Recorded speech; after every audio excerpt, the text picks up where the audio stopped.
Hey guys, it's Jessica. Welcome back to my channel. Today I'm going to be giving you 10 standalone fantasies.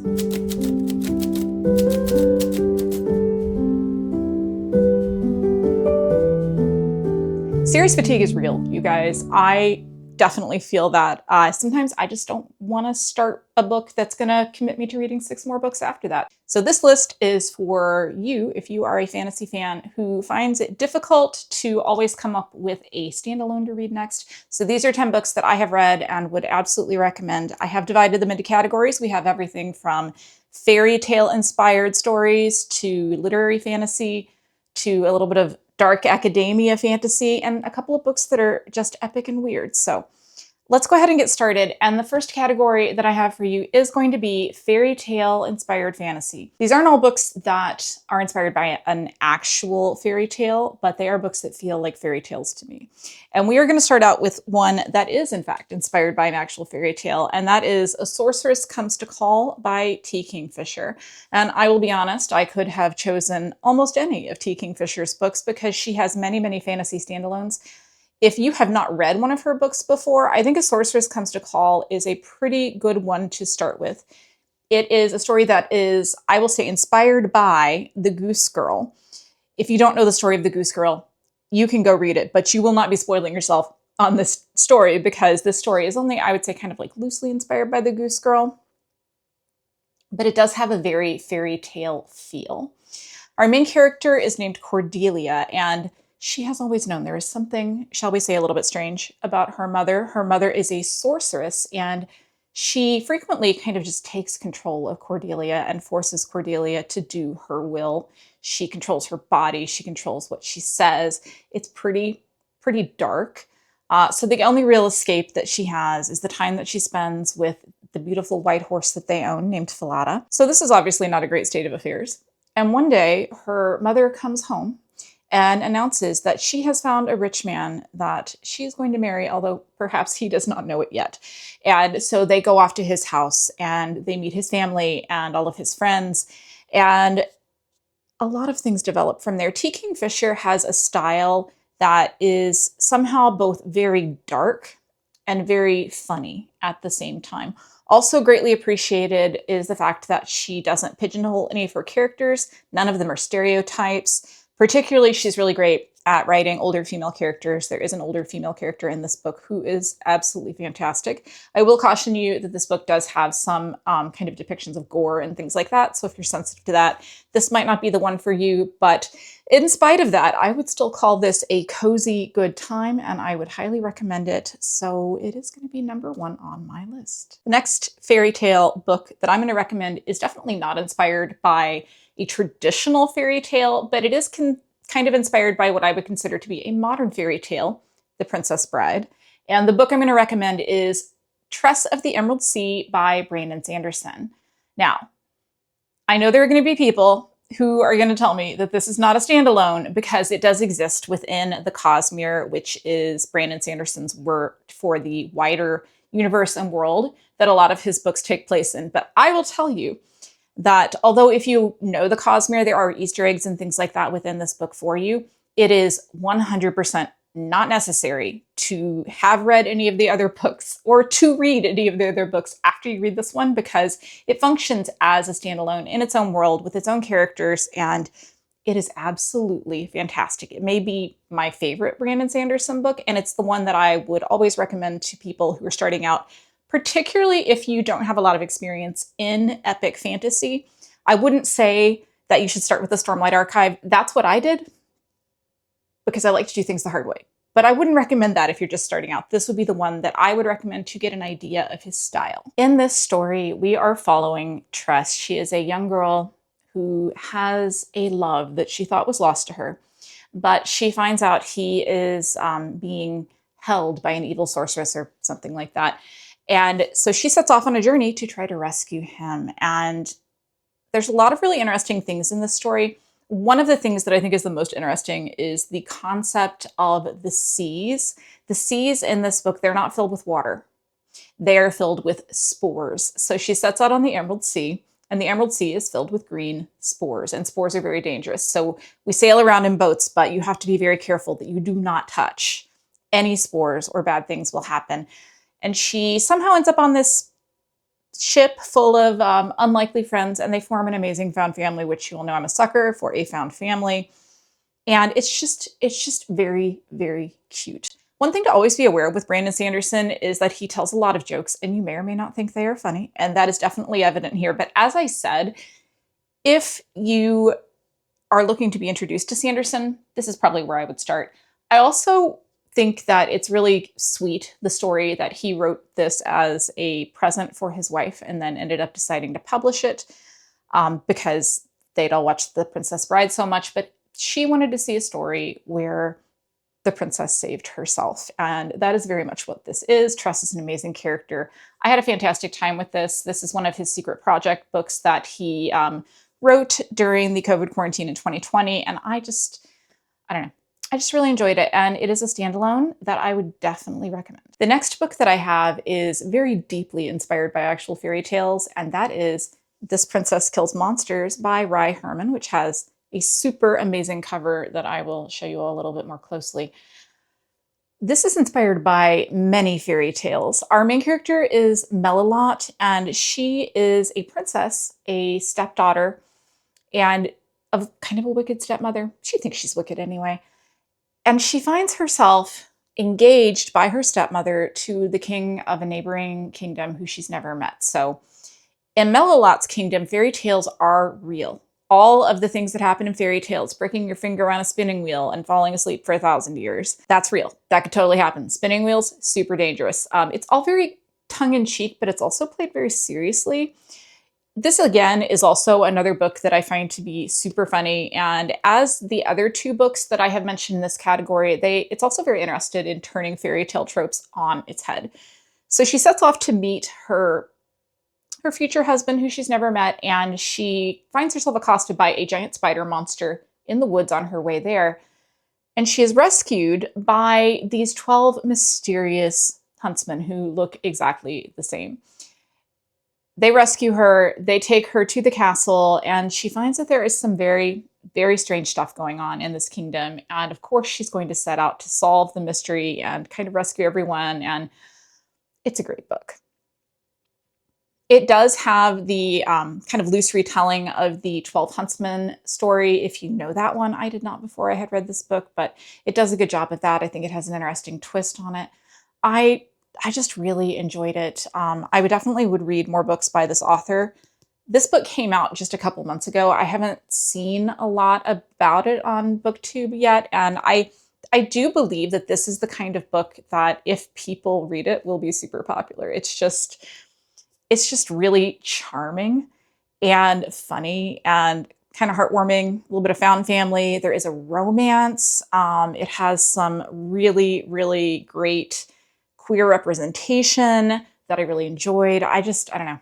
It's a fantastic book, and more people should read it. It is a standalone. There's definitely room for there to be more stories within this universe, but I have not seen anything that there will be. It has a complete ending, so I would consider this a standalone, and I am highly, highly recommending it. The next two books I have are going to fall under the umbrella of dark academia. Now, I would not consider either one of these two books to be traditional dark academia in something like If We Were Villains or The Secret History. They don't quite follow that plot structure, but they are categorized by the publisher and their authors as dark academia, so we're going to go with that.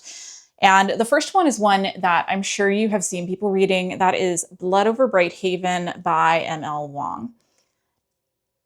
I think that this is actually one of my favorite fantasies just in general. It's a book that definitely hit me very, very hard. So in this book, we are following a character named Siona. Siona is someone who has trained her whole life to become a high mage, and it's very hard to become a high mage if you are a woman, but she is extremely driven. She passes her exams, she gets what she wants, and then she finds out that maybe the thing that she wanted isn't everything that it seemed. And that's kind of the setup. There is a lot going on in this book. There's a lot having to do with the politics of the world. It has some really heavy themes. particularly a heavy exploration of colonialism, but there's a lot more to it than that. Some of that aspect that I mentioned of her being discriminated against because she's a woman, that's definitely a part of the story, although I would not say that it's the main focus. This is my favorite book by this author, who also wrote The Sword of Kaigen, which is also, it's a semi-standalone, but I personally don't consider it to be enough of a standalone for reasons that for me to recommend it in this video, but that's also really good. But this one I did enjoy much, much more. I don't want to spoil anything about the story, which makes it difficult to talk about, but I will say it has a pretty unlikable main character for at least the first part of the book. And I think that that was a great choice by the author. It totally worked for me.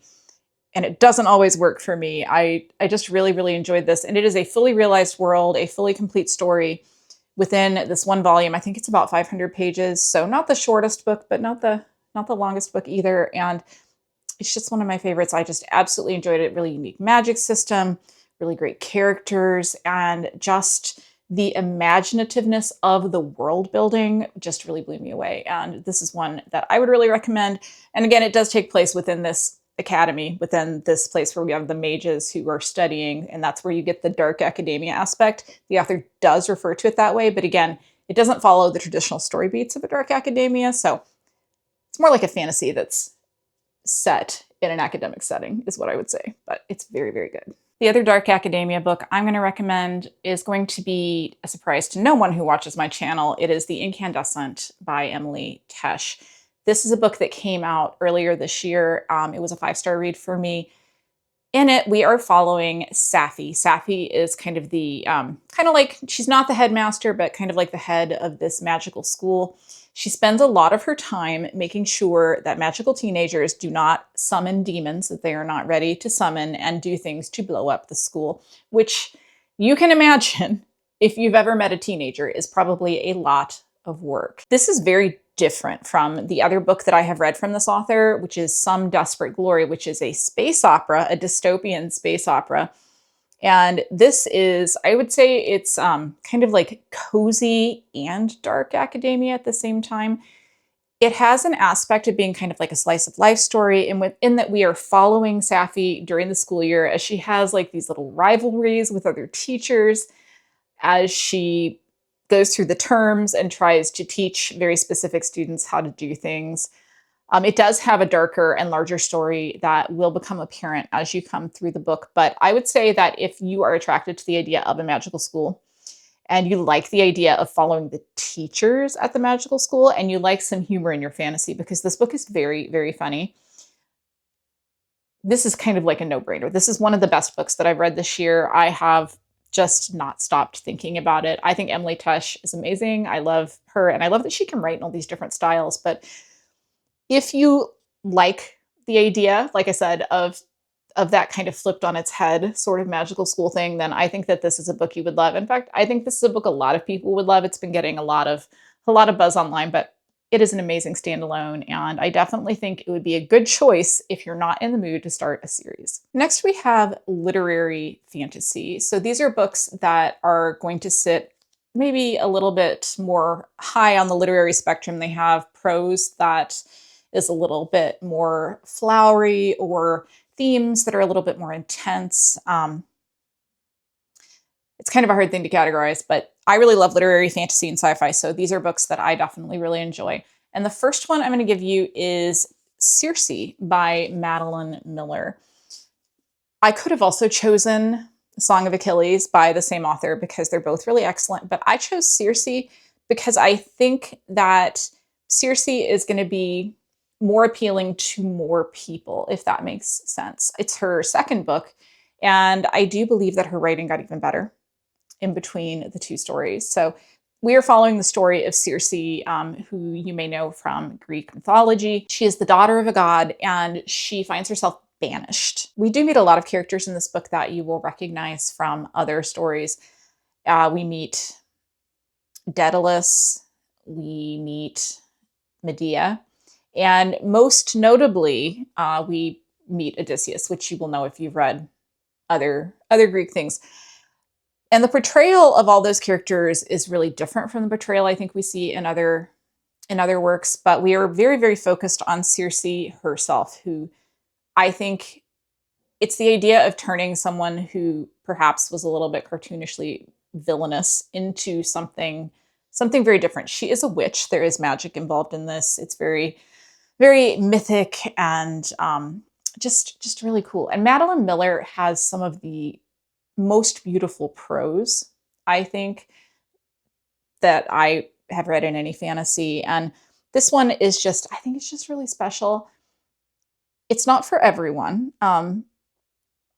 It's not the fastest moving book. And because we are doing these different Greek stories, you are going to be getting kind of like an episodic feel to it in some sense, because we're looking at all these different stories through the lens of Circe. But I just thought it was really fantastic. And I really need more books from Madeline Miller. And I know she's supposed to be working on a Persephone book, which I think sounds amazing, but I am very anxious to read more from her. And if you haven't read any books by her, it kind of depends which one I would recommend that you start with. I think this one is more accessible, and it's more literary. But I think that A Song of Achilles has the hook of having that really strong romantic aspect. So if that's what you're looking for, I would recommend that one. But otherwise, I think that Circe is my favorite of the two, and that's where I would begin. Next up in literary fantasy, we have a book that you could argue is a science fiction book. But I'm going to say that even though it contains time travel, the time travel is in zero ways explained. So I'm going to say it's a fantasy with somebody going to the past, because there's no science. This is not a sciencey book. And that book is Kindred by Octavia E. Butler. In this book, we are following Dana, who is a modern African-American woman at the time this was written, which I believe it's set in about 1978 or 1979, who finds herself just being pulled back to the past, to the 1820s, 1830s, to a plantation and to a particular plantation owner named Rufus, for reasons that will become apparent throughout the book.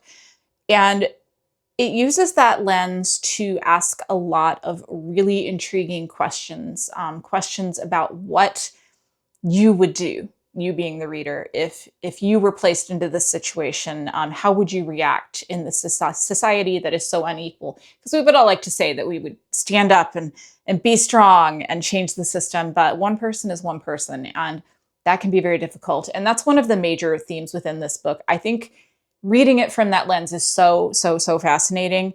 Dana is such an interesting character. She's a very modern woman, and she thinks she knows what she would do, but then maybe she doesn't do it exactly that way. No spoilers. This is a fantastic book. Octavia E. Butler, of course, is a very celebrated writer, mostly of science fiction. This one, as I said, you could convince me it was science fiction, but I'm putting it here in fantasy because the time travel is just there to tell the story that she wants to tell. And it's just absolutely a fantastic book. If you haven't read it, if you haven't read any Octavia E. Butler, this is where I would start.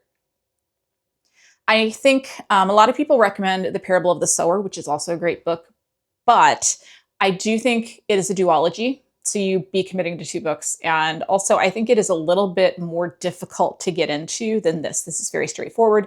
So if you're looking for a first Butler, this is the one I would go with, and it is a standalone. And then my last book in literary fantasy will surprise absolutely nobody. It's going to be Piranesi by Susanna Clarke. I actually just finished this book last month, and it totally blew me away. And it is a book that I would say you need to go into just as blind as possible. So I'm not going to tell you what it's about. I will just read you on the back where it says, Piranesi lives in the house. Perhaps he always has. We are following a character named Piranesi, who at the beginning of the book lives in a mysterious house that has many halls, many rooms, where the tides come in and out, and there are birds, and that's really all I'm going to tell you. At the very beginning, it's going to feel a little bit confusing. For me, and I think if you've read a lot of fantasy, you just kind of accept that at the beginning of a book, sometimes you're going to be a little confused. But for me, it worked through really quickly. And I didn't necessarily always know what was happening, but I was along for the ride. And I just absolutely love this book. The writing, again, is so gorgeous. You will fall in love with the characters and the setting. And there is a mystery here with this book that I will not spoil, that you were going to want to find out for yourself. And it's very short, so highly, highly, highly recommended. And the last category has 2 books in it, and it is just everything else. So these are books that I didn't have a category for, but I wanted to include because they are standalones and I find them to be really exceptional. And the first one is Starling House by Alix E. Harrow. I could have chosen any number of Alix E. Harrow books. All of her books are standalones. This one is set in Kentucky in present day in a small coal mining town. And I am actually from Kentucky, if you don't know. So that's part of the reason that I probably enjoyed it so much. But in this town, we are following our main character, and I forgot her name. Her name is Opal. Opal is somebody who had to grow up really fast. She has to take care of her younger teenage brother. She's trying to do what she can to give him the best life that he can have, the life that she was never able to have. And she's doing it in this small town where people don't necessarily always really understand her. And there is a house called Starling House. And Starling House is kind of like, sometimes a town will have like the house that all the kids say is haunted. And Starling House is that house in this small coal mining town. So after Opal is fired from her job at Tractor Supply, she is walking down the street one day, sees that the gates of the house are open, and she goes inside. And things develop from there. This is such an intriguing book. It has a very gothic atmosphere. If you enjoy gothic stories, if you enjoy mysteries, the mystery of the house and the people who used to live in it. There was a very famous writer who wrote a world that feels very Narnia-esque, who lived in the house, who disappeared, and we don't know what happened to her. There's also a romance. There is a little bit of kind of like a Beauty and the Beast aspect to this. It's not a retelling, but it does have that inspiration. I think Alix E. Harrow, again, has really beautiful writing. I think her prose is absolutely gorgeous. I will tell you all that I do enjoy a flowery turn of phrase. That is something that I really enjoy in a book. And she's definitely one that does that really well. This is my favorite of her books so far. They're all good and they're all standalone. So if you've never read an Alix E. Harrow book, I would recommend this one. I think it has some really interesting things to say. She also has The 10,000 Doors of January, The Once and Future Witches, and she has a new book coming out that I'm going to be reading in the next couple of months that is about a female knight, and I'm looking forward to that. But I think she's just a fantastic and kind of underrated author in some ways, and all of her books are standalones, so she's definitely one to check out, and specifically Starling House, I thought it was really fantastic. Now we are at the last book on my list, and that book is The Cautious Traveler's Guide to the Wastelands by Sarah Brooks. This book came out, I'm going to say about 2 years ago, and it's kind of a strange book. And I will own that it is a little bit of a strange book and it's not for everyone, but it completely blew me away. So what's it about? It's the story of the Trans-Siberian Express. The Trans-Siberian Express is a train that travels the wasteland between China and Russia. Something happened in Siberia. Something happened that no one can explain, but now no humans live in this area. The plants are different. The animals are different. The train itself is filled with iron bars on the windows to try and keep out the creatures that are outside of the train. So it has that very claustrophobic feel to it, that you're in this train going through this dangerous place, which if you're me, who loves trains and also scary things, is absolutely perfect. Something happened on the last journey of the train, and no one who was on the train can really remember what it was. And now, after 6 months of the train sitting in Beijing, it is finally time for them to make a trip back to Russia. And that's kind of a terrifying thing. What happened? They got there, the windows were cracked, and no one knows. No one knows. No one remembers. No one knows what happened. So we follow the child of the train. The child of the train is a child who, she's not a child anymore. She's a young adult. And she was kind of abandoned on the train, and she was taken in by the company and the train staff, and she's lived there her whole life. And now she was on that last journey that went bad, and now she's on this new journey. And so she is kind of interested in figuring out what it is that happened.